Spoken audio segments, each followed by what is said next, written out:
Installe-toi. Respire profondément. Car ce que tu vas entendre n'est pas simplement une histoire, c'est un miroir, un reflet silencieux de ce que nous devenons quand nous oublions l'essentiel.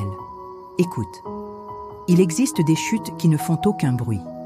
Elles ne brisent ni murs, ni objets, mais elles détruisent lentement ce qu'il y a de plus précieux. As-tu déjà parlé à quelqu'un sans mesurer la portée de tes mots?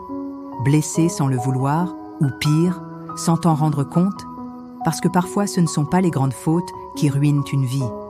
Ce sont les petites, celles que l'on répète chaque jour. Dans la ville de Dakar, là où le soleil embrasse la mer et où les rues vibrent d'une énergie constante, vivait un homme nommé Ousmane. Il travaillait dans une banque. Toujours élégant, toujours à l'heure, toujours froid et distant, mais surtout dur. Un ton sec, un regard froid, des mots tranchants. Suivant. Vous n'avez qu'à lire. Ce n'est pas mon problème. Les clients le redoutaient, ses collègues le contournaient, mais lui ne voyait rien. Pour lui, c'était normal. Chez lui vivait Binetou, sa femme. Au début, elle parlait. Elle expliquait. Elle demandait simplement un peu de respect. Mais Ousmane répondait comme au travail. Tu exagères. Arrête avec ça. Ce n'est rien.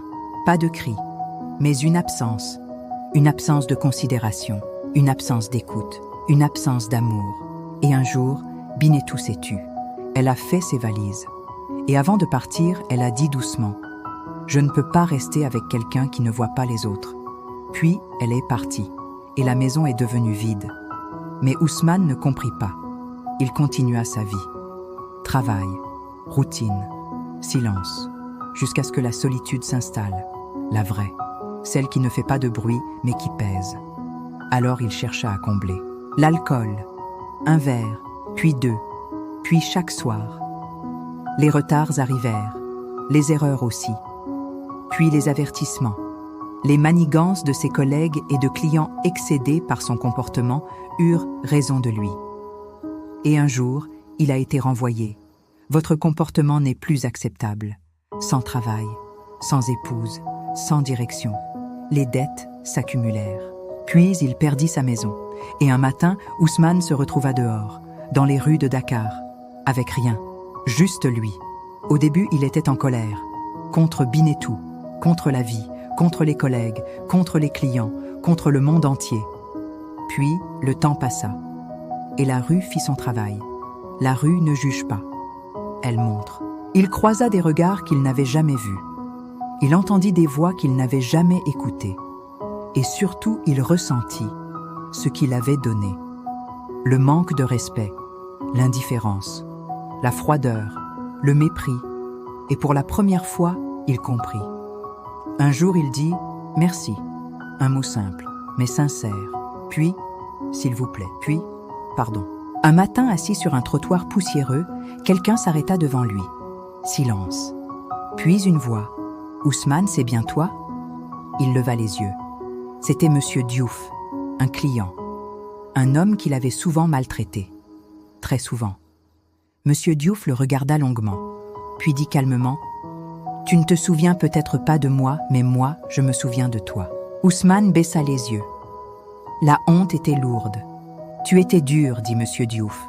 Très dur. Silence.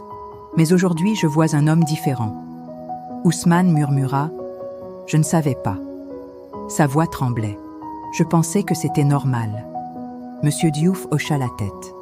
On pense toujours que c'est normal jusqu'à ce que la vie nous corrige. Il s'assit à côté de lui. Écoute bien. Ce ne sont pas les grandes erreurs qui détruisent une vie. Ce sont les petites répétées. Ousmane ferma les yeux. Parce que cette fois, il comprenait. Écoute attentivement. Le respect ne coûte rien. Mais son absence coûte tout.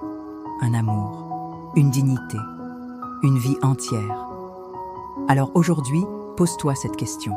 Comment traites-tu les autres quand personne ne te regarde? Parce que la vérité est simple, profonde, inévitable. Ce que tu donnes au monde revient toujours à toi. Toujours. Silence. Respire. Et n'attends pas de tout perdre pour apprendre à être humain. Écoute ce que les gens répètent à ton propos. Traite tous ceux qui croisent ta route avec respect et considération. Et surtout, apprends à écouter ta voix intérieure. Dis-moi en commentaire, accepterais-tu d'être traité comme tu traites les autres? Si cette histoire résonne en toi, like et abonne-toi.